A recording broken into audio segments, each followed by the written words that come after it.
आप जब भोजन करते हो ना, तो भोजन करते समय खाना कुछ थाली के नीचे गिरता है कि नहीं? हाँ या ना? तो थाली के नीचे गिरा, आपको क्या लगता थाली के नीचे गिर गया तो उठा लेंगे ना? कहते हैं खाते समय जो भोजन थाली से नीचे गिरता है उस भोजन को प्रेत ग्रहण करता है। आप देखें ना देखें, लेकिन हमारे आसपास पॉजिटिविटी नेगेटिविटी है। जैसे बैक्टीरिया को हम नहीं देखते, लेकिन नहीं दिखता इसका मतलब ये छोड़िए कि बैक्टीरिया नहीं है।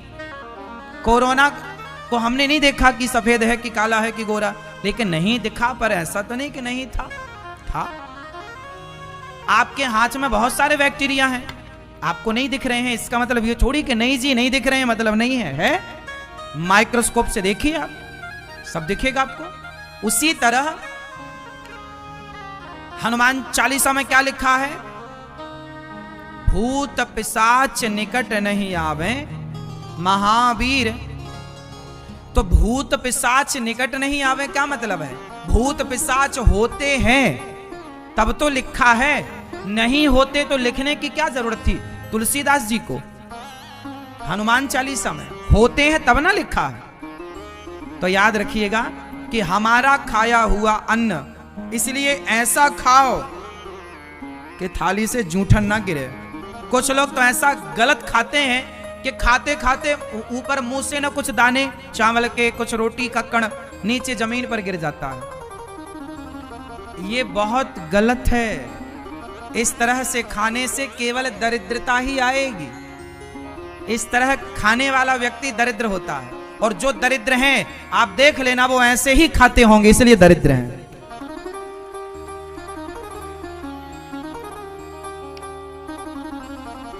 खाते समय ना तो थाली टूटी होनी चाहिए, ना तो जिस गिलास में पानी पियो वो गिलास भी चटकी नहीं होनी चाहिए। जिस लोटे में पानी पियो, कुछ लोगों के बर्तन चटके होते हैं ना, स्टील का बर्तन चटका है, तांबे का बर्तन।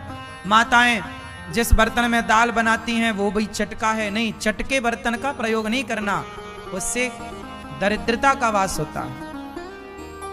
तो जो हम भोजन करते हैं, तो भोजन करने से क्या जो थाली के बाहर गिर जाता है वो प्रेत ग्रहण करता है। इसलिए अशुद्धि। उसी तरह जब आप नहाते नहीं हैं, जैसे आप शौच करने गए और शौच करने के बाद आपने स्नान नहीं किया तो आप अशुद्ध हैं। तो जो नेगेटिविटी है, जिसे कहते हैं नकारात्मकता, वो नकारात्मकता ना गंदे व्यक्ति को पकड़ती है। जैसे मक्खियां कहां होती हैं? मक्खी कहां होती है? गंदगी में। जहां गंदगी होगी वहां मक्खी जरूर भिन्न भिन्न भिन्न भिन्न करेगी। तो जहां आपने शौच किया और आपने स्नान नहीं किया तो आपको फिर नकारात्मकता, नेगेटिविटी, नेगेटिविटी का मतलब है गलत विचार आपके मस्तिष्क में आने शुरू हो जाएंगे। और विचारों से ही व्यक्ति का निर्माण होता है और विनाश होता है। निर्माण भी वहीं से, विनाश भी वहीं से। आपके गलत विचार आपका नाश कर देंगे और आपके अच्छे विचार आपको श्रेष्ठ बना देंगे। स्वामी विवेकानंद जी के अच्छे विचारों ने उन्हें श्रेष्ठ बना दिया और रावण के गलत विचारों ने उसका नाश कर दिया। खेल विचार का ही तो है। और विचार कहां से आएंगे? जैसी शुद्धि वैसी बुद्धि। विचार मीन्स बुद्धि। भाई बुद्धि से ना आप विचार करते हैं, बोलो हाँ या ना। तो आप जब नहीं नहाते तो ना नहाने के नुकसान क्या हैं? कि आप उस गलत चीजों के शिकार हो जाते हैं। इसलिए लघु शंका जाने पर क्या करोगे? 4 कुल्ला और हाथ पांव धुलना, और शौच के बाद दिन हो रात हो सर्दी हो गर्मी हो बारिश हो, आप एक बार नहा चुके हो और दूसरी बार गए हो शौच करने, तो आप भले अर्ध स्नान करो, कपड़े सारे गीले कर लो, नाभि से कमर के हिस्से को, नाभि के नीचे के हिस्से को आप धुल लो, पानी डाल लो, साफ कर लो और गीला कर लो, शुद्धि मानी जाएगी। 2 बूंद। अच्छा, आप सिर भले ना धोया करो, लेकिन सिर भले ना धो पर नहाने के पहले आप सबसे पहले 2 बूंद जल की 2 बूंद सिर पर यहां ऊपर जरूर डाला करो। यहां आप भले सिर मत धोइए, जब भी आप नहाने जाएं आप लोग नहाने में सबसे पहले क्या धुलते हैं? पांव। ये नियम गलत है। सिर की गर्मी ऊपर से नीचे जानी चाहिए, इसलिए सबसे पहले सिर पर पानी डालना चाहिए। भले 4 बूंद पानी डालो, मत धो सिर, 4 बूंद पानी डालो। सबसे पहला पानी कहां? सिर पर। सिर पर ये जो इसे बोलते हैं ब्रह्मरंध्र, कहां होता है? यहां होता है, यहां होता है। ये जो हिस्सा है हमारा, ये पूरा ये मैन है, यही है सब कुछ। इसलिए यहां गीला करो, हल्का सा 4 बूंद पानी डालो। यहां से जब पानी पड़ेगा तो ये चीजें पूरे शरीर की गर्मी ऊपर से नीचे की तरफ। इसलिए नहाना कैसे चाहिए? ऊपर से नीचे। आप लोग जब नहाते, आप लोग गलत नहाते हैं। पहले आप पांव धोएंगे, फिर आप हाथ धोएंगे, गलत नियम है भाई। पांव धोलेंगे तो वो नीचे की गर्मी ऊपर चढ़ जाएगी। आपको पता है पांव से, हमारे तलवों से बहुत सी चीजें निकलती हैं। हमारे शरीर में छेद होते हैं, पसीना निकलता है ना, छेद है तभी तो निकलता है। विज्ञान समझो, हर चीज के साइंस को समझो। मैं हर चीज साइंटिफिक बोल रहा हूं, हर चीज का विज्ञान। हमारे शरीर में करोड़ों छेद हैं कि नहीं? 9 छेद तो विशेष है, 9 द्वारे पुरे देही, 9 दरवाजे तो हैं, लेकिन बारीक छिद्र हैं जिनसे पसीना निकलता है। करोड़ों छिद्र हैं या नहीं? जितने रोम हैं आपके, ये छिद्र ही तो है। इसलिए हमारी पूरी बॉडी से पानी भीतर जाता है और पूरी बॉडी से पानी बाहर आता है। यह प्रोसेस होता है, आप नहीं समझ पाते इस प्रोसेस को, आप ध्यान। लेकिन पानी जब नहाओ, सवेरे का जो स्नान है, गर्म पानी से नहीं नहाना चाहिए, गुनगुने पानी से। ना ठंडे पानी से नहाओ, ना गर्म पानी से नहाओ। फास्ट, ना तो ठंडे पानी से नहाना चाहिए और ना जोर से, ना गर्म पानी। गर्म पानी भी नुकसानदायक है और ठंडा पानी भी नुकसानदायक है। तो पानी कैसा होना चाहिए? नदी के टेम्परेचर का। आप सर्दियों में जाओ नदी का पानी हल्का, नदी का पानी ठंडा नहीं होता। आप ऊपर का पानी ठंडा, जरा हाथ डाल के देखिए पानी, आपको सवेरे भाप निकलती है नदियों में। गर्मियों में पानी ठंडा होता है नदियों का, और सर्दियों में पानी नदियों का गर्म होता है। तालाब का पानी सर्दियों में गर्म होता है, हाँ या ना? ये प्रकृति ने आपको कर रखा है। सर्दियों में आपका पेट गर्म होता है और गर्मियों में आपका पेट इतना गर्म नहीं होता जितना सर्दियों में होता। शरीर का टेम्परेचर सर्दियों में ज्यादा गर्म होता है, गर्मियों में शरीर ठंडा होता है, हाँ या ना? समझो विज्ञान को। ना तो गर्म पानी से नहाना है आपको, और ना किस टेम्परेचर के पानी से नहाएं। गीजर लगा है आपके घर में, तो उस गर्म पानी को ठंडे पानी में इतना मिलाओ, ऐसे मिलाओ कि वो नदी के टेम्परेचर का हो। कैसा हो भैया?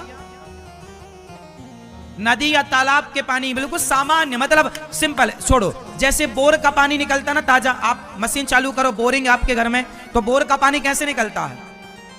हल्का, बिल्कुल ऐसे निकल, ना वो ठंडा होता ना वो। ऐसे टेम्परेचर के पानी से नहाना चाहिए। ज्यादा गर्म पानी भी नुकसान पहुंचाता है और ज्यादा ठंडा पानी भी नुकसान पहुंचाता है। सबसे पहले सिर को, यदि आपने सिर, अब जैसे महिलाएं तो रोज सिर धुलती नहीं है, तो फिर आप क्या करेंगे? आप अपने सिर में 4 बूंद पानी डालेंगे। सिर नहीं धुलना, 4 बूंद पानी तो डाल सकते हैं। फिर इसके बाद आप फिर गर्दन से पानी डालना, ऊपर से पानी डालो, ताकि शरीर की पूरी गर्मी नीचे की तरफ जाए। इसलिए शरीर में नीचे का हिस्सा गर्म होना चाहिए। चलो छोड़ो, दिमाग कैसा हो? गर्म कि ठंडा? जोर से। दिमाग हो ठंडा और पांव हो, हाँ, पांव गर्म होंगे और दिमाग ठंडा होगा, तो आप स्वस्थ और सुखी रहेंगे।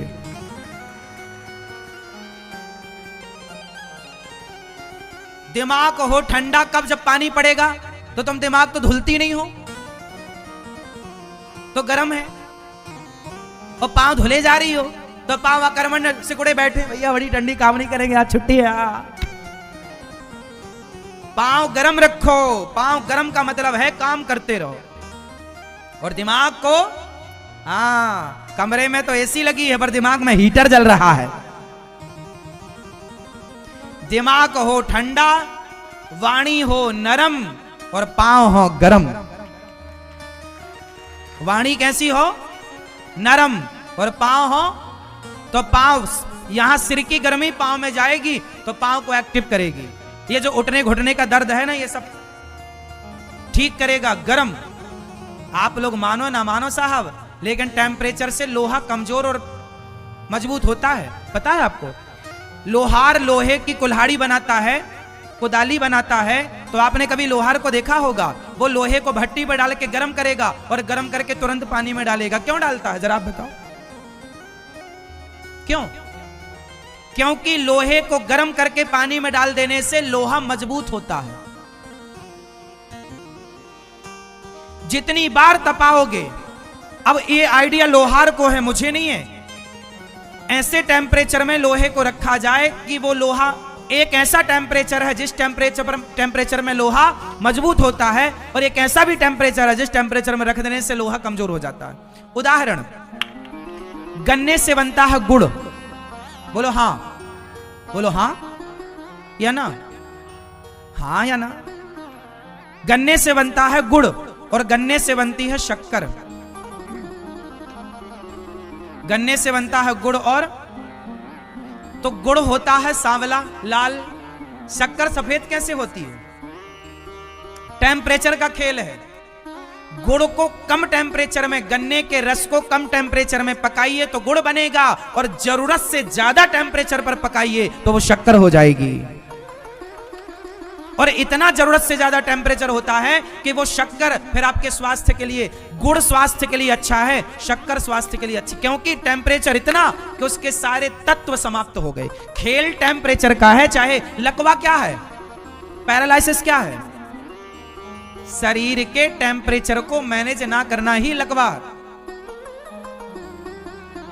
स्त्रियों में एक प्रॉब्लम होती है बच्चादानी की, कई स्त्रियों को बच्चादानी निकलवानी पड़ती है। क्या है ये?